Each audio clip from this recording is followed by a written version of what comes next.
Hello and welcome to She's Game Obsessed, episode 8. It's here. And like the title states, was this the most normal week in the NFL? I definitely seem to think so. So let's just get right on into it. We do have a fun show. We're going to go over 4 games. I have Thirst Down, which is going to be a good one. And then I got a good amount of questions from you guys that I really like. So we're going to get into those. But like I said, we're going to be starting off with games. And that, of course, is going to start off with the Jets at the Packers. Listen, the Jets ran away with this game, 27-10. What a convincing win. And I have to say, it started out 3-3 at a tie. And very soon and very quickly did the Jets just absolutely convincingly take this game. I want to take a moment, though, to talk about the most important part of this game, and that was the Jets defense. Quinn Williams was a problem for the Packers. Interior line, they had no answer for what he was producing. He finished with 5 pressures, 2 sacks, and 3 more stops on the run game. Not to mention Sauce Gardner was with his performance, okay? On 6 targets, I'm just so excited talking about this defense. On 6 targets, Gardner allowed 1 catch for 8 yards and forced 3 incompletions. Overall, I'd take a minute, talk about that offense. It looked stellar. We saw some run game happen. We saw some pass game happen. For the first time in a very long time, Jets fans have something to be excited about. This team is exciting. But I'm going to talk about the other side of the ball for a second. This was every Packers fan's exact worry the second Devontae Adams was traded away in that offseason. The Packers had no one making plays. No one. There was no one. And Aaron Rodgers wasn't looking good. No one could hang onto the ball. The Packers' skilled players combined to drop 5 of 34 catchable passes on the day. The Packers' interior offense, I just said, they had no answer for that Jets D. They got taken to the cleaners. Again, that Jets D had Rodgers and company's number. Green Bay had 13 drives, including 5 punts, a blocked field goal, a lost fumble, 3 turnovers on downs, and a blocked punt returned for a touchdown. Those aren't good. You don't want those, especially if you're going to try to win a game. Those aren't things you want to hear. The Packers had multiple streaks snapped. Their second longest home regular season winning streak at Lambeau Field in franchise history. 12-game win streak gone. We're also looking at Green Bay now has its first losing streak of the Matt LaFleur era since 2019, which coaches aren't faring off that well this season. I do not expect, however, them to get rid of Matt LaFleur just yet. The next big game, Cowboys and the Eagles. The game hit so many points for me because I was so excited to watch and see the action, but there was just so much that disappointed me. Dallas did not have the offensive firepower to keep up with the Eagles. They could not stop the run game, especially on big third downs. Defensively, Dallas tried to work their way back into the game in the third quarter, throughout early of the fourth, behind big usage of their run game and some play action passing. Dallas does have a tough defense. And Philly, all they did was show and expose holes to them, I think. I expected far more from Micah Parsons and DeMarcus Lawrence than what was presented. I was just overall disappointed. Dak Prescott is expected to be back next week to take on the Lions at home. Should definitely be an interesting game, to say the least. But on the other side of the ball, Eagles are still undefeated. I am now convinced of their team. And some people are going to be like, what do you mean you're now convinced of their team? 5-0 is hard. I've given credit where credit is due. I have said that. Now being at 6-0, even more difficult. My issue is they have the easiest schedule, and they hadn't seen a defense like Dallas. They saw a defense like Dallas and rolled over them. So I'm now convinced 6-0. I never took credit where credit was due, but there's far more respect on the Eagles' name for sure. Now, the Eagles had a huge second quarter, which led to that victory. They scored 20 of their 26 points in it alone. That's massive. You can't allow a team to score 20 points in a quarter. I'm sorry, Dallas, you way let down there. Philadelphia intercepted Cooper Rush 3 times, holding him to 18 of 38 passing for 181 yards. Jalen Hurts wasn't too successful through the air, 15 of 25 for 155 yards. But his legs, I'm talking those big, powerful legs, they did the work, neutralizing that pass rush and really exposed DeMarcus Lawrence and Micah Parsons. They used Miles Sanders a good amount, and we also found touchdowns with A.J. Brown and Devonta Smith. So, Eagles, keep it up. Unfortunately, going undefeated throughout an entire season is difficult. I think there is going to be an L coming at some point. I don't know when. I don't know why. But it is coming. Sorry, Eagles fans, you have to face the reality. The next game I'm looking at, this one is not necessarily based off of playing ability, but sideline and outside of game information. The Bucs at the Steelers. Kenny Pickett took an injury. He's in concussion protocol, and Trubisky came back in. I've said it once, I'll say it again, and I'm probably going to say it a bunch more times throughout the season. They're the same person. I think Mitch Trubisky and Kenny Pickett are.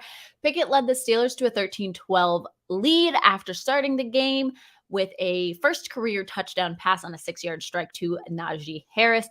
And like we said, in the third quarter, he left the game due to that concussion. Trubisky, who made sure to continue keeping that lead that he was given by Kenny Pickett, and he made several key plays in the stretch to complete the Steelers' 20-18 upset win over the Bucs.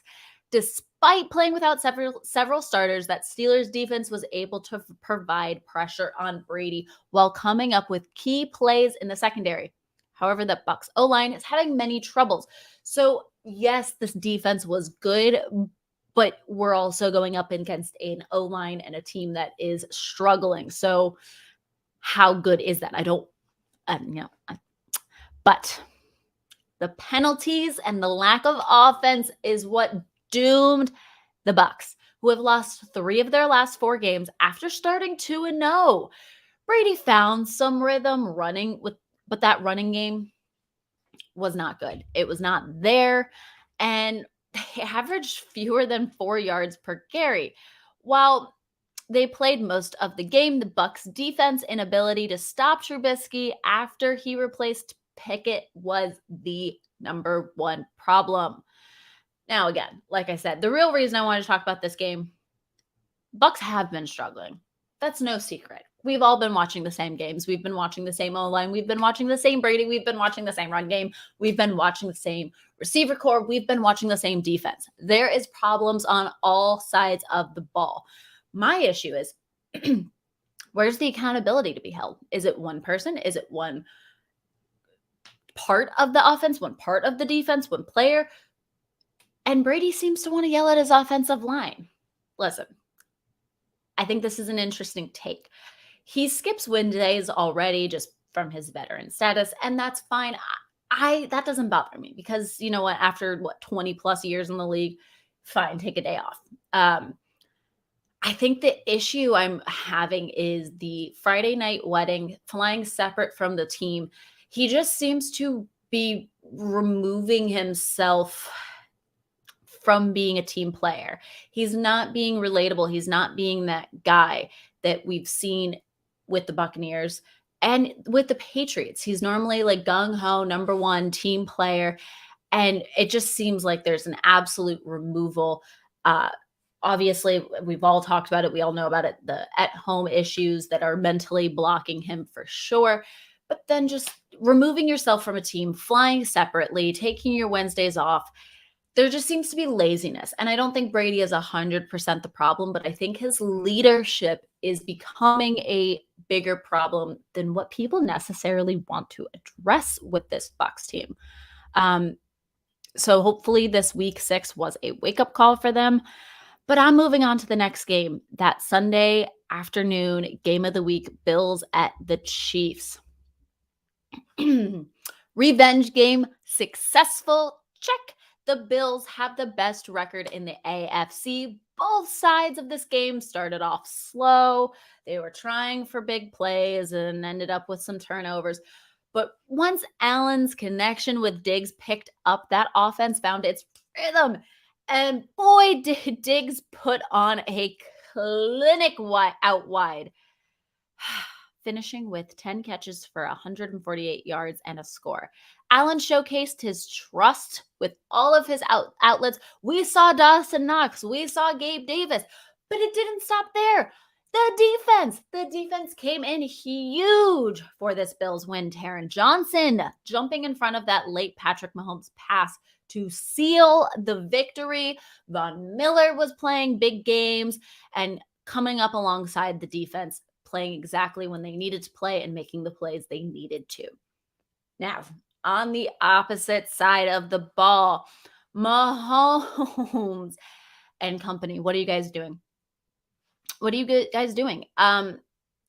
Listen, I get it. You guys set up that 62-yard record, franchise record goal by Harrison Butker, and you tied it up 10-10 in just the 12 seconds. That little bit of the reminder for the 13 seconds last year kept it fun, kept it entertaining. But ultimately, that was a lackluster performance. I'm genuinely very worried, and not to a full consent where, oh my gosh, we're worried about the Chiefs. Oh my God, this is a problem. Fans, don't be worried. I think they're going to be just fine. I'm just worried about why there's no relationships. Week 1, Mahomes came out, was slinging to every receiver and Kelsey, and we saw it. Why has it only been the Kelsey show since? Because you can't just rely on one guy. Defenses, especially a defense like the Bills, is going to keep Kelsey covered and not allow for you to make the necessary plays and vital plays to win a game. I don't understand why there just seems to be no run game, but that's also an Andy Reid thing. He loves not having a run game. I've droned on about that many times before, but I just, there's no relationships, and there needs to be. You're Patrick Mahomes. Lead that offense. Show up to practice and go, you know what? You and I, we're working out extra today, and we're working on a relationship. And then the next practice, do it with another guy. Build those relationships. Build those foundations for you to make those vital plays and beat a team such as the Bills, because the Bills are Super Bowl caliber. They are making their playoff run. They are making that run to be Super Bowl, and not even just be in it, Super Bowl champions. So you got to compete with that. All righty. I am on my thirst down pick of the week. It is tax day here on She's Game Obsessed, and that is because my thirst down of the week is Robert Saleh, the head coach of the Jets. The Jets are looking good. Definitely a team that has struggled with playing professional football for over a decade now, let's be real. They defeated a quality opponent and a legacy quarterback on the road in that quarterback's home field. That's huge. Brees Hall was having a standout performance again after his standout performance against the Dolphins in week 5. All sides of this ball were working well for me. I was so excited watching this Jets team. They are going to be a force to be reckoned with in the AFC. Ultimately, though, I don't think this is their year. I think they are going to be a team that people really, really need to take serious, though, when playing them come the remainder of the season. Robert, keep being you. Keep your receipts like it is tax day, okay? It's definitely tax day here on She's Game Obsessed. Now, let's get into some questions from people, because I definitely got a good amount, as I said. The first one is actually going to be on hockey, and I'll touch on it really quick. This is predominantly football, but do we think the Bees are going to have a great season? If you don't know hockey, it's the Bruins. Um, I think it's too early to tell, honestly. Uh, but as a Bruins fan, I hope so. But the next one, National Mob League. Is this what it's turning into? The I got dirt. Uh, if you've been under a rock, you don't know that Dan Snyder, people are trying to get him removed as an owner. And his response was, I hired a private investigator. I have dirt on every single owner, including Roger Goodell and the NFL. Do not remove me because I'll air your dirty laundry. I think it's hysterical. I think it's really funny that there's billionaires arguing because they have the money to be able to do all of this. Um, Realistically, Dan Schneider should be removed as an owner. I think we all are not going to be surprised that there's dirt on all of these owners and that it would come out because, again, they're billionaires. They live secret, public but secret lifestyles. So that's that. Get rid of Snyder. Let's get the dirt out here. And honestly, if it's bad enough, let's do a clean house because I think that's one thing the NFL could definitely use right now. Who is Bailey Zappy? All right, because I know who asked this question. Do you not know who Bailey Zappy is? He was the QB of Western Kentucky, the winner of the 2021 Boca Raton Bowl, where he was the offensive MVP. And I'm only mentioning that because I definitely met you at the FAU Stadium.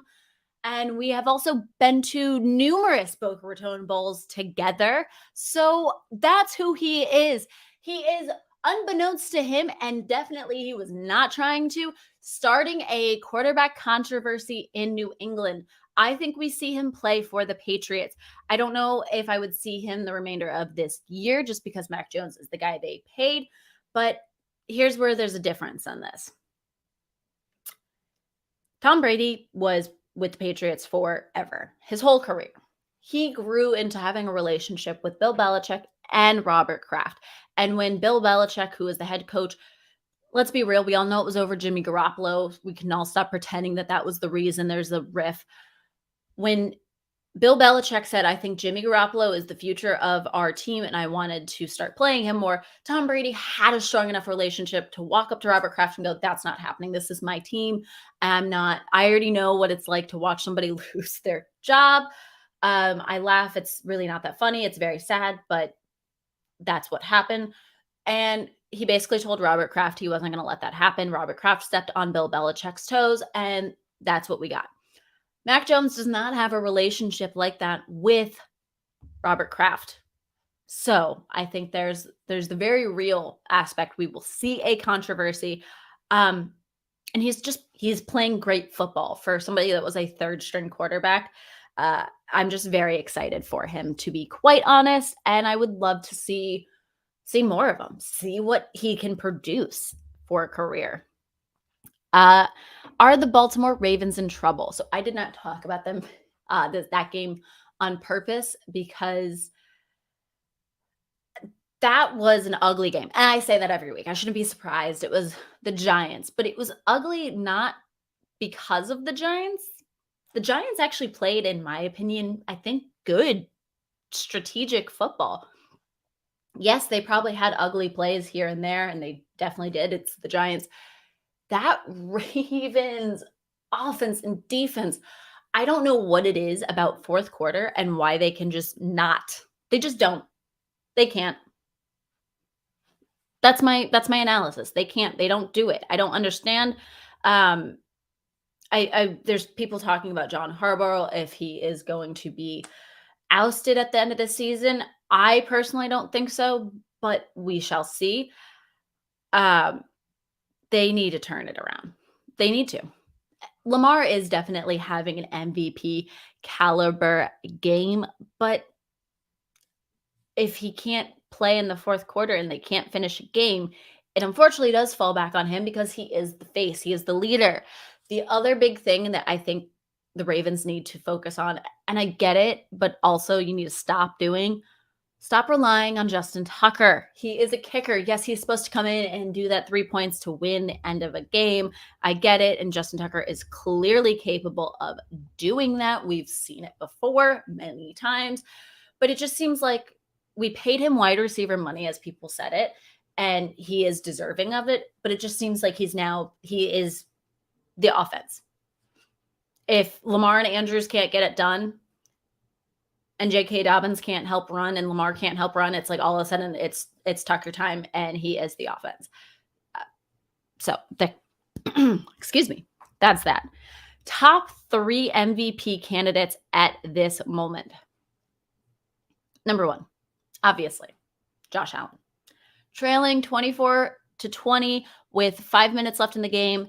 Allen delivered the best moment of the NFL Week 6 with that 75-yard drive that was capped off with the game-winning deciding touchdown. So far this season, he is 1,980 yards, 14 touchdowns, and only 4 interceptions. Second overall QB rating at 75.4. Number 2, Jalen Hurts. Obviously, to me, he's second. Yes, he is having a great game. He is leading a team that is undefeated, and he's doing a hell of a job at it. But let me read you these stats, and you'll understand why. 1,514 yards on the season, 6 touchdowns, and only 2 interceptions. Now, good interception ratio, but I'm looking at 14 touchdowns to 6 touchdowns. That's, Also, his QB rating, he is 7th at 59.6. So I just can't give him number 1, but I think he fits well in number 2. Now, a lot of people, number 3, a lot of research I was doing, people were talking, it was going between Patrick Mahomes and Lamar.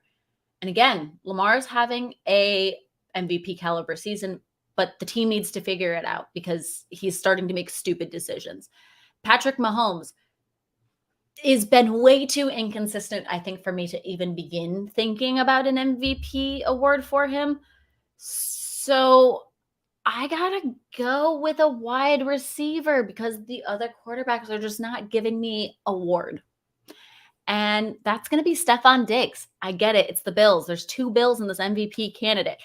But they're having a year right now, and Stephon Diggs is the man leading that year. His stats speak volumes. 39 receptions, 508 yards, 5 touchdowns, a 75% catch rate, and only 2 drops. Jefferson has been showing struggles this season. I know he's a big talk and candidate for the MVP as well. But for me, Diggs is doing more, and there's better stats coming out of Diggs that's just showing me more MVP than Jefferson is right at this moment. Do I think the Vikings can turn it around? Absolutely. I hope for Jefferson's sake they do, but he's not convincing me of MVP at this moment through week 6. So that's that. I believe we should have had Sunday's game and Monday game. I'm assuming that means swapping from the Broncos and Chargers to see the Bills and Chiefs. Completely agree. But I think it was something the way CBS worked out their contract that they reserved the rights to that game. And since CBS does not give us Monday Night Football, I think that's how that worked out. But for the love of God and all that is holy, stop showing me the Broncos on primetime. There's still more games. And I think at this point, we can change the schedule. I think all fans want that. I think it's a Thursday night game too. So like Amazon should definitely want that. The NFL should want that. These games have been dismal. And I just hope Thursday night coming up, the Saints and Cardinals, I hope we see points scored. I hope we see a good game because it's needed for these primetime games at the moment. Speaking of the Cardinals, can the Arizona Cardinals bounce back with DeAndre Hopkins and Robbie Anderson? This is a tough question for me. And that being, I don't know how I feel. I think DeAndre Hopkins is a good player, but I don't know how I'm feeling about Kyler Murray. And since he's the one that would be feeding DeAndre Hopkins, I need to see a game. I need to see a game with their flow, have them practice, see what it looks like together for me to necessarily be convinced of that. Robbie Anderson, he's mid. He's low mid. I don't think he's going to solve any problems. I don't think he's going to be a missing puzzle piece. Marquise Brown is not out for the full season. So I think we definitely see Marquise Brown back and Robbie Anderson on the bench the second that happens. I think just like everyone else, watching that Robbie Anderson was traded to the Cardinals was definitely confusing. And then with the follow-up news of Marquise Brown, it was like, oh, it makes sense. I was not shocked, though, that Robbie Anderson was traded. That display on the sideline was horrible, awful, and should never happen.